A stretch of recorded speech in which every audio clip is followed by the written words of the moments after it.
Welcome to Vigorous Workouts with yours truly, Coach Steve, training legs in the Muscle Factory in Pattaya.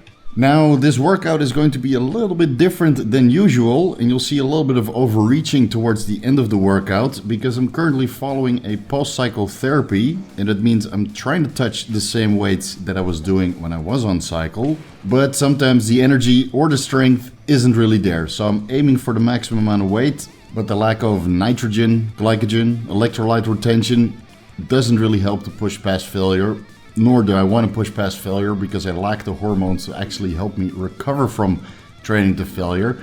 So what I'm trying to accomplish right now is I'm trying to maintain size and strength. Size is going down a little bit, but I'm still over 100 kilos. And the strength is about an increment, maybe 2 increments down at this point in time. It's been 7, maybe 8 weeks since my last exogenous testosterone injection. So I'm really starting to notice that the strength isn't really there, even though I'm doing the full stack plus a resistance band here on this machine. I mean, it's the first time that I'm doing this machine, so I'm not really sure where my strength would have been if I was to do this on cycle. It probably would have been the full stack and 3 resistance bands, but this time I was able to do the full stack and 2 resistance bands. Hey, I'm still happy with that, even though I only got 4 reps. You'll see here that on the 4th rep, the energy is just gone, and that's the lack of glycogen, nitrogen, and electrolyte retention that you would normally get on cycle. Now, to be fair, I'm also following a ketogenic diet, so my ideal rep range is between 4 to 6 reps. I'm aiming for 4 to 6 reps on each exercise for the same amount of weight I would normally get on cycle. But I'm trying not to overdo the hypertrophy response because I'm only on my 2nd week of ACG. And even though I've been running 2 units of growth hormone for a little bit of fullness, a little bit of recovery, and for general anti-aging purposes, 2 units of growth hormone and 2 weeks of ACG isn't really enough to help you with recovery from the insane intensity and the insane workout capacity you would normally have on cycle. So just trying to maintain, let's say 75% workout intensity. That's usually enough to maintain whatever you've built on cycle. That being said, I still did the full stack on leg extensions, even though it felt incredibly heavy. 4 solid reps, a 5th partial, and the 6th one, well, I'm not going to count it. That was a negligible rep. Now, this set on the unilateral leg press is a clear example of overreaching. On cycle, I'm able to do 6 plates per pin, so that's 12 plates per side, with a resistance band for 6 reps, sometimes even 8 reps on a good day. But I'm only getting 5 plates per pin for 4.5 reps. So even though it's already weight increment down, the grinding power and the ability to push past failure really isn't there. So I'm able to get 4.5 reps, and that's about it. But to be honest, I wasn't really happy with that top set, so I decided to do a back off set with 4 plates per pin or 8 plates per side. Focus more on time under tension, really slow down the negative, get a controlled contraction. Aiming for 8 reps, but I was able to get 7.5 reps. Close enough.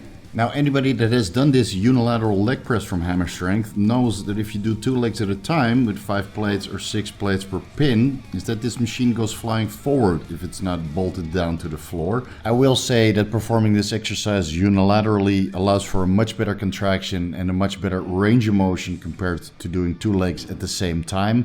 I always feel that I'm sliding out of the seat when I do 2 legs at the same time because you can't adjust it. So this is the way it has to be performed, whether it's bolted to the floor or not. Moving on to seated hack squats, I perform this exercise a little bit differently. I slide down and rotate my hips underneath the seat. So I'm basically pressing from my lower back and hold my torso in place with my hands and my shoulders.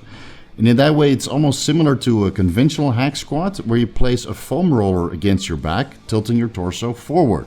Now, if you perform the exercise this way, it allows for a much better range of motion when your feet are closer together, and that really gives you an insane contraction, in the upper quads, right where everything separates. And I honestly feel that most of my quad separation came from performing the exercise this way. Of course, 3 plates per side isn't really earth-shattering weight. I'm able to get 4.5 plates on cycle, but unfortunately right now, 3 plates, 4 reps, I'll take what I can get. And let's briefly talk about ACG and testicular volume while I'm maxing out the Adductor machine, adding 2 resistance bands on top. Right now, my testicles are huge, which means limited range of motion on the Adductor machine. So if I stop an inch or 2 short of locking out, now you know why. And honestly, guys, that's the only real downside that I notice right now during post-cycle therapy. I mean, I'm happy with how I look, I'm happy with how I feel, I'm happy with my libido and my overall energy levels during the day. But my junk, is a little bit too much for the amount of adductors that I have. So before every exercise, I have to adjust my junk to make sure that I don't squeeze myself in between my adductors. And it doesn't matter if that's the leg press or the adductor machine or hamstring curls. Yes, I know, it's too much details, but hey, I thought I'd mention it for the guys that are going to do PCT relatively soon, so you guys know what to expect. If you go heavy on the adductor machine, some adjustments are required. I've been performing the seated hamstring curl machine a little bit differently also recently. So I sit more forward, more upright, and I'm almost simulating a stiff-legged deadlift this way. I get a much better stretch and a much better contraction. And this way I don't have to max out the entire stack to get into the ideal hypertrophy range of 4 to 6 reps, which is ideal for me on a ketogenic diet. My wife was kind enough to spot me the last rep and help me push past failure, even though I shouldn't really be doing that because again, I don't have the hormonal capacity to recover from it. And sitting here right now trying to record the voiceover, I can tell you I'm sore AF.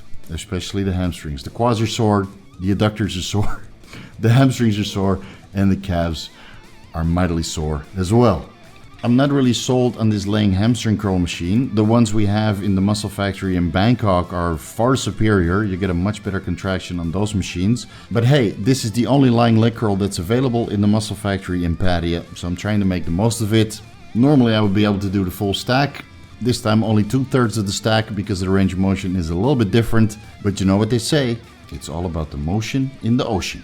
Finishing off the hamstrings with stiff-legged deadlifts in the standing shrug station. I really like this because you can lean backwards and get an awesome contraction in your hamstrings on your way down. 3 plates is a little bit too light. 4 plates felt good. And I've done this exercise with 5 plates, but it wasn't really in the cards for me that day.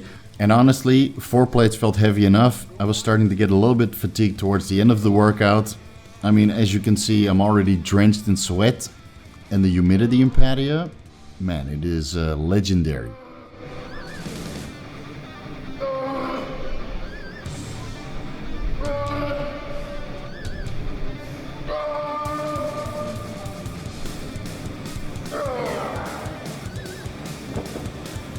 Of course, no leg day is complete without a full stack calf exercise. Here I'm doing the seated toe press. Doing the full stack on this machine really reduces the range of motion. The weight is so heavy that it presses your back against the seat.